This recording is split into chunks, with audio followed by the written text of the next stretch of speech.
మగపిల్లలు కానీ ఆడపిల్లలు కానీ. మనం అన్నానికి రమ్మంటే రారండి, 1 గంట అయినా రారు, 2 అయినా రారు. వాడి ఫ్రెండ్ ఎవడన్నా ఫోన్ చేసి హోటల్కి వెడదాం అనగానే పారిపోతారు వెంటనే బండి వేసుకొని. తల్లి పిలిస్తే రాని వాడు ఫ్రెండ్ ఎందుకు ఎక్కువేయండి? ఆ వయస్సు అంతే. అదే 3 ఏళ్ల పిల్లాడు 4 ఏళ్ల పిల్లాడు అనుకోండి, అమ్మా అమ్మా అమ్మా అని పట్టుకుంటాడు.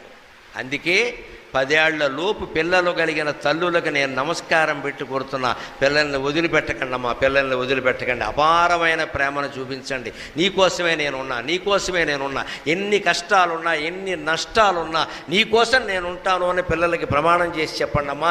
భవిష్యత్ భారతం బాగుంటుంది, భవిష్యత్ భారతం బాగుంటుంది. ఆ పిల్లలు ఆ తల్లి ప్రేమని కనుక చవి చూస్తే పెద్ద అయ్యాక వాళ్ళు అలాగే ఉంటారు. ఫ్రెండ్ రమ్మన్నా వెళ్ళరు. మా అమ్మకి వాళ్ళ ఒంట్లో బాగోలేదు నేను రానని చెబుతాడు. మా అమ్మకి వాళ్ళ ఒంట్లో బాగోలేదు నేను రానని చెబుతాడు. ఆ ప్రేమ లేదనుకోండి ఏం చేస్తాడు? ఫ్రెండ్ పిలిచాడని వెళ్ళిపోతాడు.